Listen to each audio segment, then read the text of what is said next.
अस्सलामुअलैकुम, it's me Huma and welcome back to my channel. आज की व्लॉग स्टार्ट कर रही हूँ मैं किचन से और आज फिर मैं रेसिपी बना रही हूँ फ्राइड मोमोज। और आपके सामने स्क्रीन पे लिखा हुआ भी आ गया कि मैंने इसमें क्या क्या यूज़ किया। और किचन में हो मेस ना हो ऐसा कुछ हो नहीं सकता, मेस तो लाजमी है।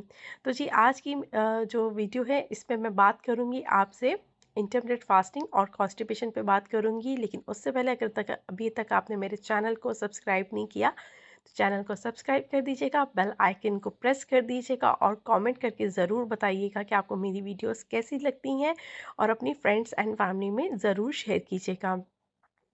तो सबसे पहले थैंक यू सो मच कि आप सब ने मेरी इंटरमिटेंट फास्टिंग की वीडियो को बहुत पसंद किया और उस पर मुझे बहुत सारी बहनों के कमेंट्स आए। तो मैंने कहा आज मैं उस पर थोड़ी सी और वीडियो बना देती हूँ कि हमें डाइट में क्या क्या लेना चाहिए। यहाँ पर मैंने इंस्टा का आईडी भी डाल दिया है z.कौरी, आप उस पर भी मुझे फॉलो कर सकते हैं।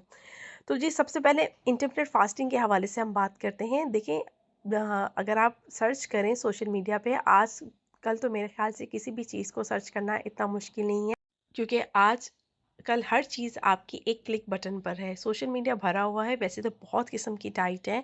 आप कीटो डाइट भी कर सकते हैं और इसके अलावा आप एग डाइट भी कर सकते हैं, प्रोटीन डाइट जिसे कहते हैं। इंटरमिटेंट फास्टिंग भी कर सकते हैं। इसके अलावा और भी बहुत सारी डाइट हैं, लेकिन जहाँ तक मुझे लगता है मैंने अपने पे एक्सपेरिमेंट किया, इंटरमिटेंट फास्टिंग की जो डाइट है वो सबसे बेस्ट है। उसमें आप डल भी नहीं होते, फिटेक भी नहीं होते, आप सब चीज़ें खा सकते हैं। सब चीज़ें खाने से ये नहीं कि आप डेली बेसिस पे पिज़्ज़ा और बर्गर और फास्ट फूड खा रहे हैं और आप कह रहे हैं कि जी वेट लूज़ नहीं हो रहा।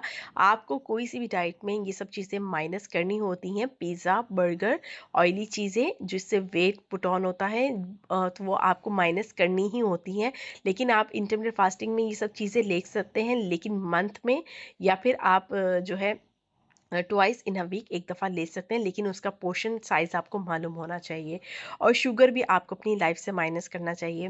हमारे घरों में आजकल जो है वाइट सॉल्ट बहुत यूज़ किया जाता है। हमें वाइट सॉल्ट को यूज़ नहीं करना चाहिए, क्योंकि वो उसमें बहुत सारे केमिकल भी होते हैं। हमें चाहिए कि हम लोग पिंक सॉल्ट यूज़ करें, हिमालय का। पाकिस्तान में भी मिलता होगा, लेकिन यूएई में तो हर जगह अवेलेबल है, या भी यूएई के अलावा और भी बहुत सारी कंट्री में ईजिली अवेलेबल होता है। पाकिस्तान का तो मुझे शायद नहीं पता, लेकिन मेरे ख्याल से पाकिस्तान से ही ये अ, आता है, तो ये पाकिस्तान में भी होगा। और इंटरमिटेंट फास्टिंग में जो आपकी फास्टिंग विंडो है वो आपकी 16 आवर की होती है और 8 आवर आपके ईटिंग विंडो होती है। और जो ईटिंग विंडो में भी आपने देखना होता है आपने क्या खाना है। मुझे बहुत सारी बहनों ने कमेंट किया कि आप जो है ना कार्ब बहुत ज़्यादा लेती हैं। देखिए हम लोग हैं, जॉब करने वाले तो है नहीं, हम लोग हैं हाउस वाइफ, और हाउस वाइफ पे बहुत सारी जिम्मेदारी होती है। अगर आप भी जानती हैं कि एक औरत सुबह से लेकर रात तक कितना काम करती है, उस पर बहुत सारी जिम्मेदारी होती है। अगर वो कार्ब्स माइनस कर देगी तो वो बहुत ज़्यादा वीक हो जाएगी, डल हो जाएगी, और वो थकावट भी उसको होगी और उसका बिल्कुल भी दिल नहीं करेगा डाइट करने का। तो कार्ब अपनी लाइफ में ज़रूर ऐड करें, फाइबर ऐड करें, प्रोटीन ऐड करें, तो आप यकीन करें कि आपका वेट नहीं बढ़ेगा अगर आप उसका पोर्शन बिल्कुल सही ले रहे हैं। अगर आप दो दो पराठे खा रहे हैं, दो दो चपातियाँ खा रहे हैं और फिर भी आप कहते हैं वेट नहीं कम होगा, तो वो तो फिर आप अपने साथ खुद ज्यादती कर रहे हैं। आप सीधी साइज़ की रोटी ले सकते हैं, और रोटी का जो पेड़ा है वो अगर आप तो वो 30 ग्राम होना चाहिए, और आफ्टर कुक वो 60 टू 70 ग्राम होना चाहिए। और इसके अलावा आप प्रोटीन ले सकते हैं, बीफ खा सकते हैं, मटन खा सकते हैं। ज़्यादातर वाइट चिकन को प्रेफर करते हैं, लेकिन आप बीफ मटन ले सकते हैं, आप सीख कबाब ले सकते हैं, इवन कि आप नाश्ते में पराठा भी खा सकते हैं। लेकिन आपके पराठे का साइज़ भी सीधी साइज़ होना चाहिए और उसमें ऑयल बहुत कम होना चाहिए, लाइक हाफ स्पून जितना ऑयल होना चाहिए। ऐसा नहीं कि ऑयल में तर है और आप पराठा खा रहे हैं, आप ऑमलेट भी खा सकते हैं, लेकिन वही वाली बात है कि उसमें ऑयल की मिकदार बहुत कम होनी चाहिए। वाइट ब्रेड खा सकते हैं, मिल्की ब्रेड ले सकते हैं, आप ब्राउन ब्रेड ले सकते हैं।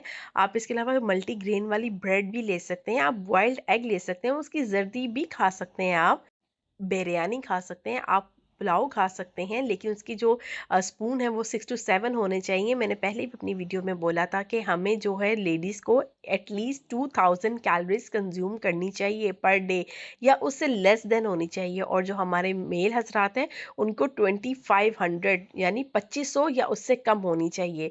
तो आप जो भी चीज़ खा रहे हैं, इंटरनेट अवेलेबल है हर घर में, आप उसको लिखें कि आप ये खा रही हैं, इसमें कितनी कैलोरीज होगी, वहाँ पे मेंशन हो जाएगा, तो आप अपनी कैलोरीज को खुद काउंट करके एटलीस्ट 15 1500 तक कैलोरीज आप लें पर डे, और पानी प्लीज़ मत छोड़िए, अपनी लाइफ में ज़रूर ऐड करें।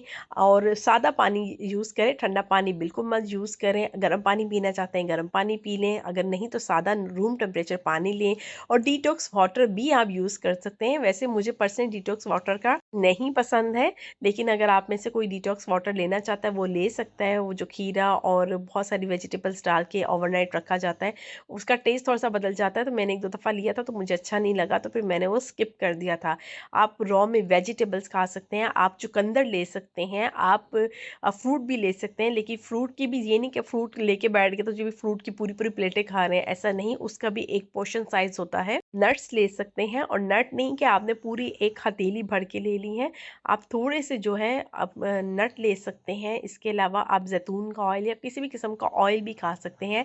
आप दूध पी सकते हैं लेकिन मलाई हटा के। आप दही खा सकते हैं, रायता खा सकते हैं, दही भल्ले तक खा सकते हैं, गोलगप्पे भी खा सकते हैं, लेकिन आपका खाने का स्टाइल और पोर्शन आपको मालूम होना चाहिए। आप अपनी लाइफ में वर्कआउट को ज़रूर ऐड करें। अगर आप डेली नहीं जा सकते तो एक दिन छोड़कर एक दिन बाद जाएं, लेकिन आप वीक में एटलीस्ट 3 से 4 दफ़ा वर्कआउट ज़रूर करें। मुझे पता है कि जो घर में रहने वाली ख़वातीन होती हैं उनके पास इतना टाइम नहीं रहता बच्चों को पढ़ाना, सब काम करना, लेकिन आप काइंडली थोड़ा-सा अपने लिए टाइम निकालें, चाहे 10 मिनट करें, चाहे 15 मिनट करें, लेकिन वर्कआउट ज़रूर ऐड करें अपनी लाइफ में। जो है 80% जो है आपका वर्कआउट होता है और 20% आपकी डाइट होती है। जब ये दोनों चीज़ें मिल जाती हैं तो फिर कोई भी चीज़ जो है आपके वज़न कम करने से नहीं रोक सकती है। आज मैं आपको अपना बताऊँ, आज मैंने ये मोमोज़ भी खाए और मैंने बिरयानी भी खाई, लेकिन मैंने उसका टाइम क्या रखा, मैंने टाइम उसका 6 बजे मैंने अपना मील ख़त्म कर दिया। अब मेरी फास्टिंग जो विंडो है वो 18 आवर्स की हो गई है और 6 आवर की मेरी ईटिंग विंडो है। के घर में खाने में ऑयल बहुत ज़्यादा डलता है, आप ऑयल हटा कर खा सकते हैं। हम कह रहे हैं कि कम ऑयल में भी खाना बन जाता है, टेस्ट वही रहता है, लेकिन सिर्फ ये है कि उसमें रौनक नहीं होती, लेकिन टेस्ट में कोई फ़र्क नहीं आता। थोड़ा सा टाइम ज़्यादा लग जाता है, लेकिन खाना बन जाता है कम ऑयल में। पुलाव भी बन जाता है, लेकिन जो है उसमें वही वाली बात है कि जैसे हम लोग एशियन हैं, हमें जब तक तरी वाले खाने ना हो और ऐसे तली वाले पराठे ना हो तो हमें मज़ा नहीं आता। लेकिन आप ये सब कर सकते हैं, मंथ में 1 दफ़ा कर सकते हैं, लेकिन आप जब रूटीन पकड़ेंगे तो फिर देखें कि आपकी बॉडी का फिर खुद ही सत्यानाश हो जाएगा। को आप माइनस कर सकते हैं, और वाइट शुगर की बजाय आप ब्राउन शुगर ले सकते हैं, स्टेविया ले सकते हैं, शक्कर ले सकते हैं। अगर आप शुगर को बहुत जल्दी नहीं ख़त्म कर सकते तो आप आहिस्ता-आहिस्ता ये गुड़ और शक्कर और स्टेविया से ख़त्म करना शुरू करें, थोड़ी-थोड़ी इस पे। फिर इसके अलावा फिर इसको माइनस करते जाएँ कि कप भी अपनी लाइफ में ख़त्म करें। अगर आप पूरे डे में 4 से 5 कप पीते हैं वो भी ठीक नहीं है, आप 2 कप पे आ जाएँ। आप ब्लैक कॉफ़ी ले सकते हैं, और ये रात 12-12 बजे तक खाना बिल्कुल छोड़ दें, ये आपके लिए बिल्कुल भी ठीक नहीं है। आपको खाने से एटलीस्ट जो है 2-3 घंटे पहले अपना खाना ख़त्म कर लेना चाहिए। आप 7 बजे तक खाना नहीं बंद कर सकते तो एटलीस्ट 8 बजे तक अपना डिनर क्लोज़ कर दें, लेकिन डिनर कभी भी 9 बजे, 10 बजे, 11 बजे मत करें। आपके हस्बैंड जो है लेट नाइट आते हैं तो आप उनसे रिक्वेस्ट कर लें, आप खा लें, लेकिन उनको फिर खिला दें। लेकिन ये फिर खुद आपको थोड़ी-सी मेहनत खुद भी करनी पड़ेगी। फिर भी आपके पास और भी कुछ सवालात हों तो आप मुझे कमेंट में कर सकते हैं, मैं इंशाल्लाह उनका सबका जवाब दूँगी। मैं कोशिश करती हूँ कि आप सबके कमेंट का आपको जो है क्लियरली रिप्लाई कर सकूँ। तो सेकंड मैं टॉपिक की तरफ आती हूँ, कॉन्स्टिपेशन की तरफ। कॉन्स्टिपेशन भी बहुत एक सीवियर किस्म की बीमारी है जो हम सब में बहुत बुरी तरीके से फैल गई है, और ये भी एक बहुत बड़ी रीज़न है हमारे वेट को पुट ऑन करने की। और ये हमारे सिर्फ़ और सिर्फ़ डाइट की वजह से है कि हम लोग जो ऊटन-पटन खाते हैं, अभी जैसा मैं भी ये फ्राई कर रही हूँ, ये भी हमारी सेहत के लिए ठीक नहीं है। लेकिन कभी-कभार तो चल सकता है, अगर हम अपनी लाइफ़ में ये डेली बेसिस पे लेंगे तो ये हमारी स्टमक के लिए नुकसानदेह है। तो हमें इसके लिए कुछ करना चाहिए कि हमें देसी खुराक की तरफ भी जाना चाहिए, हमें भीगी हुई अंजीर खानी चाहिए, हमें अपने बच्चों को भी खिलाना चाहिए। हमने अपने बच्चों को भी इस किस्म की डाइट पे ही ट्रांसफ़र कर दिया है, जिससे हम उनको खुद जो है इस चीज़ की तरफ लेकर जा रहे हैं। तो हमें अपनी डाइट में अंजीर को लाज़मी ऐड करना चाहिए, और इसबगोल का छिलका भी हमें ऐड करना चाहिए, और हमें नीम गर्म दूध या नीम गर्म पानी का भी इस्तेमाल करना चाहिए अगर किसी को कॉन्स्टिपेशन है।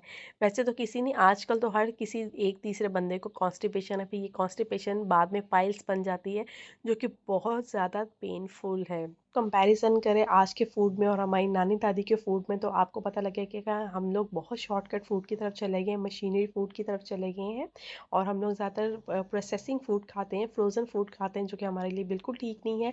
और अगर हम अपनी नानी दादियों का दौर देखें तो उनका बिल्कुल मेहनत वाला था कि सील-बट्टे में पीसना, हर चीज़ पीसना, और वो मिट्टी के बर्तन भी यूज़ करते थे। और आजकल हमारे लिए हर चीज़ सहूलत है, एयर फ्रायर आ गया है, फिर इसके अलावा ओवन है, माइक्रोवेव ओवन, फिर सबसे बड़ा नॉन स्टिक के बर्तन हैं।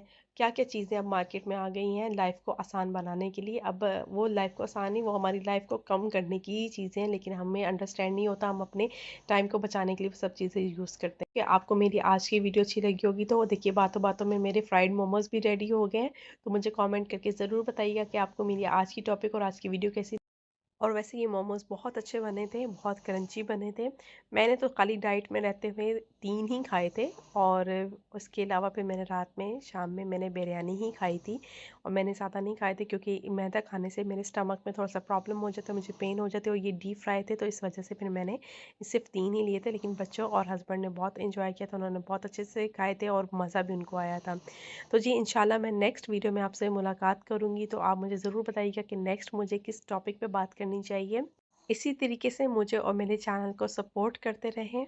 And thank you so much कि आप अपने कीमती टाइम निकाल के मेरी वीडियोस को लाइक करते हैं, उसको देखते हैं और मुझे कमेंट भी करते हैं। मुझे बहुत अच्छा लगता है कि जब आप कमेंट करते हैं, तो यकीन करें मुझे बहुत अच्छा लगता है, और मेरी कोशिश होती है कि मैं हर किसी को उसके कमेंट का जवाब दे सकूं।